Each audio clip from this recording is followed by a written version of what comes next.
حضرت علی کا دور جو ہے سارا خانہ جنگی کی نظر ہو گیا. وہ خلیفہ راشد ہیں، اس میں کوئی شک نہیں ہے، بہت عظیم شخصیت ہے. ہمارے نزدیک صحابہ کرام میں سوائے 3 کے سب سے بڑھ کر ہے، سب سے افضل ہیں. ہاں، ابو بکر، عمر، عثمان ان سے افضل ہے ہمارے نزدیک. خلافت جو ہے خلفاء کے مابین ترتیب فضیلت جو ہے وہ ترتیب خلافت کے مطابق اہل سنت کے نزدیک، لیکن باقی ہزاروں صحابہ میں تو سب سے اونچے ہیں. اس حوالے سے حضرت علی کا کوئی قصور نہیں ہے رضی اللہ تعالی، ان کی کوئی کوتاہی نہیں ہے. انہیں خلافت ملی ہی ایسے پرفتن دور میں ہے.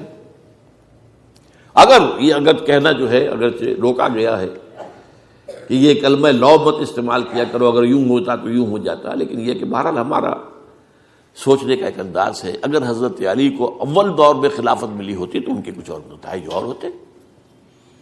اب یہ پرفتن دور کے اندر خلافت ملی، خانہ جنگی ہو رہی، اور جو حالات میں نے آپ کو بتائے ہیں، ظاہر بات ہے کہ وہ دور نہ ذرائع آمد و رفت ایسے تھے، نہ ذرائع مواصلات ایسے تھے، نہ کمیونیکیشنز ایسی تھیں. وہ تو یوں سمجھیے کہ دارالخلافہ کے اندر کے حالات جو ہیں بس وہیں پر فیصلہ ہو رہا تھا. یا پہلے مدینے میں ہوا، حضرت عثمان شہید ہوئے، اور یا پھر کوفے میں ہو گیا. وہ تو اصل جو بھی طاقت اس مرکز کے اندر جس کے پاس طاقت تھی، اسی نے جو بھی اپنا فیصلہ ہے وہ منوا لیا. بہرحال یہ جو حضرت حسن نے مصالحت کی ہے، جس کی بنا پر ہم تو انہیں سلام کرتے ہیں، ان کا احترام کرتے ہیں. انہوں نے خانہ جنگی ختم کی، فساد جو ہے اس کی جڑ کاٹ دی، تعامل جماعت ہو گیا، اب امن ہو گیا. اور نوٹ کیجئے اس کے بعد 20 برس تک امیر معاویہ کی حکومت رہی ہے. 20 برس اور کامل امن رہا ہے. اس میں یہ بھی ہے کہ ان کے تدبر کو بھی دخل حاصل تھا. یہ بھی ہے کہ انہوں نے کچھ طاقت کا استعمال بھی کیا. یہ بھی ہے کہ انہوں نے دل جوئیاں بھی کی لوگوں کو جس کو ہم کہتے ہیں مؤلفۃ القلوب، جو زکوٰۃ کے مسائل میں شامل ہے. کچھ لوگوں کی کوشش کے شر سے اس کو روکنے کے لیے ان کو جو ہے کچھ زکوٰۃ میں سے پیسہ دیا جائے وغیرہ وغیرہ، مؤلفۃ القلوب، تالیف قلب کے لیے. بہرحال نتیجہ یہ ہے. تاہم یہ جان لیجئے کہ حضرت معاویہ صحابی رسول ہیں، ہم ان کو تسلیم کرتے ہیں، لیکن ان کی خلافت کو خلافت راشدہ ہم نہیں مانتے، اس لیے کہ وہ انہوں نے اپنی طاقت سے حاصل کی ہے. میں نے اسی لیے کہا حضرت حسن رضی اللہ تعالیٰ عنہ کی خلافت خلافت راشدہ ہے، لیکن حضرت معاویہ کی خلافت خلافت راشدہ، اگرچہ اس میں امن رہا. اور وہ جو عمل رک گیا تھا، وہ جو مزید توسیع دارالاسلام کی، وہ دوبارہ شروع ہو گیا. خراسان کی طرف پیش قدمی شروع ہو گئی. ادھر پہلا بحری بیڑا بنایا حضرت معاویہ نے رضی اللہ تعالیٰ عنہ، اور یہ بحیرہ روم کے بعد جزائر کو فتح بھی کیا. انہی کے زمانے میں مسلمان فوجیں جو ہیں استنبول تک پہنچ گئی، قسطنطنیہ کی فصیل تک پہنچ گئے. اگرچہ فتح نہیں ہو سکا قسطنطنیہ اس وقت، وہ تو بعد میں کئی 100 سال بعد ترک جو خلیفہ تھا اس کے ہاتھوں فتح ہوا، محمد فاتح. لیکن یہ کہ باہر پہنچ گئے تھے وہاں تک، یہ عمل بھی شروع ہو گیا. لیکن انہی لوگوں نے حضرت حسن کو گالیاں دی اس کام پر کہ تم نے صلح کیوں کی. امیر الکافرین کہا، امیر المنافقین کہا، اور انہیں خطاب یا آر المومنین، اے مومنوں کے لیے آر کی کا اور شرم کے باعث، اور ان کے خیمے پر حملہ کیا، اسے جلایا. ان کی جان کے در پہ تھے کہ تم نے صلح کیوں کی. یہ اکھڑ لوگ، یہ لوگ، اس کے بعد میں صرف اشارہ کر رہا ہوں، یہی لوگ تھے اصل میں جو 20 برس کے بعد پھر جو حادثہ سانحہ کربلا ہوا ہے اس کا مین کردار یہ تھے. صرف چند جملے اس وقت کہوں گا. سانحہ کربلا پر میرا کتاب جو موجود ہے وہ آپ پڑھیے. حضرت معاویہ رضی اللہ تعالیٰ عنہ کو مغیرہ ابن شعبہ ایک بزرگ صحابیوں میں سے تھے، انہوں نے مشورہ دیا کہ دیکھیے آپ کی خلافت سے پہلے 4 برس تک خانہ جنگی رہی، 1 لاکھ کے قریب مسلمان ایک دوسرے کی تلواروں سے ختم ہو گئے۔ اب اگر وہ زمانہ گزر گیا، کبار صحابہ تو فوت ہو چکے، بڑے صحابہ تو گئے، اب تو یہ 9 مسلم جو فتح کے بعد ایمان لائے یا اس کے بعد ایمان لائے جبکہ سورہ توبہ کی آیات نازل ہو گئی، اب تو یہ لوگ، یا پھر اب نئے لوگ جو مفتوحہ علاقے میں ایمان لا رہے ہیں، مسلمان ہو رہے ہیں۔ لہذا اب وہ جو مسلمانوں کا ایک نظام خلافت راشدہ کا تھا، اگر اس کے پیچھے کسی مضبوط قبیلے کی طاقت نہ ہو تو وہ مرکزیت قائم نہیں رکھ سکے گا۔ لہذا آپ یزید کو اپنا ولی عہد مقرر کر دیں۔ حضرت معاویہ کچھ رہے متردد، لیکن بعد میں ان کی سمجھ میں یہ بات آ گئی۔ یہاں یہ نوٹ کر لیجئے کہ میں یا آپ حضرت معاویہ کے فیصلے سے اختلاف کر سکتے ہیں، ان کی نیت پر حملہ نہیں کر سکتے، وہ صحابی ہیں۔ الصحابۃ کلھم عدول، ان کی نیت یہی تھی، مسئلہ سمجھی اس میں کہ وہی امن جو ہے وہ برقرار رہے۔ اس وقت جو ہے کچھ تھے ہمارے جو اس وقت اگرچہ وہ صغار صحابہ میں شمار ہوتے تھے، لیکن اب وہ کبار تھے، وہ کھڑے ہو گئے کہ آپ یہ کام غلط کر رہے ہیں، یہ قیصریت اور کسرویت جو ہے اس کا آغاز کر رہے ہیں۔ اور یہ کون لوگ تھے؟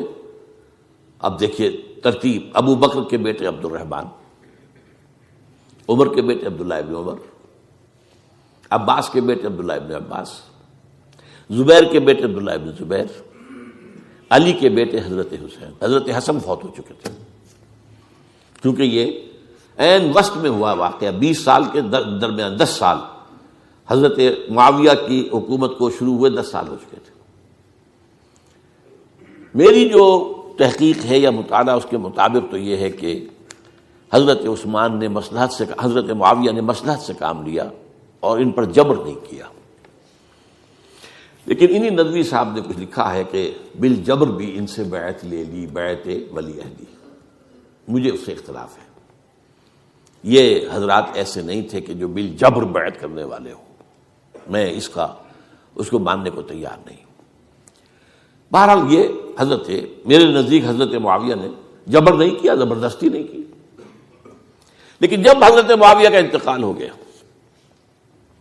اب جو ہے معاملہ یہ پیدا ہو گیا کہ اب بیعت کریں نہ کریں تو پھر جو ہے باغی شمار ہوگی۔ عبد الرحمن ابن ابو بکر رضی اللہ تعالی عنہما وہ فوت ہو چکے تھے، اب 4 رہ گئے تھے، عبداللہ ابن عمر، عبداللہ ابن عباس، یہ دونوں تھے جو عمر میں بڑے تھے، عبداللہ ابن زبیر اور حسین ابن علی رضی اللہ تعالی عنہ۔ ان چاروں نے کہا کہ کام غلط ہوا ہے یہ، لیکن اس کے بعد ایک تفریق ہو گئی۔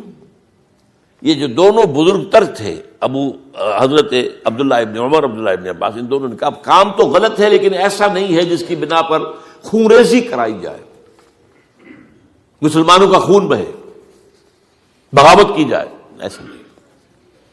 مطلب یہ کہ اس کے اندر مصلحت کا تقاضا یہ ہے کہ اس وقت جو ہے اس کو تسلیم کر دیا جائے۔ لیکن یہ جو دو نوجوان تھے، ان کے اندر، نوجوان نہیں کہ وہ جوان تھے ماشاءاللہ، لیکن یہ کہ جوش زیادہ تھا، یہ اڑ گئے کہ نہیں، ہم اس غلطی کو اب نہیں چلنے دیں گے۔ حضرت عبداللہ ابن زبیر اور حسین ابن علی رضی اللہ تعالیٰ عنہ۔ اب دیکھیے اصل فیصلہ کن بات کیا ہوئی۔ ان دونوں حضرات میں ایک اختلاف ہو گیا۔ حضرت عبداللہ ابن زبیر کا کہنا یہ تھا کہ یہی مقیم رہیے مکے میں، اور یہیں سے جو ریزسٹنس موومنٹ ہے وہ شروع کی جائے بنو امیہ کی حکومت کے خلاف۔ ادھر سے کوفیوں کے خطوط چلے آ رہے تھے حضرت حسین کو رضی اللہ تعالیٰ عنہ، آپ آئیے، ہم آپ سے بیعت کریں گے۔ حضرت حسین نے اپنے بھائی، چچا داد بھائی مسلم بن عقیل کو بھیجا، ان کے ہاتھ پر 10-12 ہزار کوفیوں نے بیعت کر دی حضرت حسین کے لیے، اور ان کے خطوط کے جو ہے وہ تو پورے کے پورے تھیلے تھے حضرت حسین کے پاس۔ اس سے پھر حضرت حسین نے سفر کیا۔ ادھر یہ ہوا کہ یزید کی طرف سے عبید اللہ ابن زیاد جو ہے گورنر بن کر آیا، اس نے جو تشدد کیا کوفیوں پر، سب نے بیعت توڑ دی، اور حضرت مسلم بن عقیل جو ہے ان کو شہید کر دیا۔ یہ خبر پہنچی ہے حضرت حسین کو آپ ابھی درمیان میں تھے سفر کے، آپ نے مناسب سمجھا کہ میں واپس لوٹ جاؤں، لیکن حضرت مسلم بن عقیل کے بیٹے کھڑے ہو گئے کہ اب ہم قصاص لیے، ہمارا باپ شہید کیا گیا، قصاص لیے بغیر تو نہیں جائیں گے۔ اور یہ مروت کے خلاف تھا حضرت حسین کی کہ وہ ان کو چھوڑ دیتے۔ یہ وجہ ہے کہ وہ حادثہ پیش آیا، اور اس میں بھی اصل وجہ میں بتاتا ہوں، وقت جو ہے ختم ہو گیا ہے۔ وہ یہ ہے کہ حضرت حسین نے جب وہ لشکر تھا کوفیوں کا، کوفی تو آئے تھے نا، وہی کوفی جنہوں نے بیعت کی تھی، وہی بیعت توڑنے والے تھے، وہی لشکر میں آئے تھے حضرت حسین کے خلاف۔ حضرت حسین نے وہاں عین میدان جنگ میں اعلان کیا، دیکھو فلاں ابن فلاں، یہ تمہارا خط ہے کہ نہیں، تم نے مجھے بلایا، دیکھو فلاں ابن فلاں، تم نے مجھے دعوت دی تھی کہ نہیں، یہ دیکھو میرے پاس تمہارے خطوط جو ہیں تھیلے بھرے ہوئے موجود ہیں۔ اب انہیں اندیشہ یہ ہوا کہ اگر حضرت حسین کو کسی طرح بھی یزید تک پہنچ جانے دیا گیا تو ہمارا جو ہے بانڈا پھوٹ جائے گا، پھر ہماری خیر نہیں۔ ورنہ حضرت حسین نے کہا تھا دیکھو یا مجھے واپس جانے دو یا مجھے سرحدوں کی طرف جانے دو، میں کفار کے ساتھ جہاد کرتے ہوئے اپنی زندگی صرف کر دوں گا، یا مجھے یزید کے پاس جانے دو، میں اس کے ساتھ اپنا معاملہ کر لوں۔ انہوں نے کہا کہ اگر یزید تک ان کی رسائی ہو گئی تو پھر ہماری خیر نہیں۔ تو انہوں نے نہ صرف یہ کہ شہید کیا، وہی کوفی، وہی بنو تمیم کے لوگ، وہی اکھڑ، انہوں نے نہ صرف یہ کہ شہید کیا بلکہ پھر خیموں کو آگ لگائی۔ کیوں لگائی؟ تاکہ وہ جو ڈاکومنٹری پروف تھا ان کے خلاف وہ ختم ہو جائے، ورنہ آگ لگانے کی کیا ضرورت تھی؟ انہوں نے اور تو کوئی نہیں کیا، یعنی وہ کام تو نہیں کیا کہ جو کسی مفتوح کے ساتھ کیا جاتا ہے۔ حضرت حسین کے بیٹے بیمار تھے، حضرت علی بن حسین زین العابدین رحمۃ اللہ علیہ،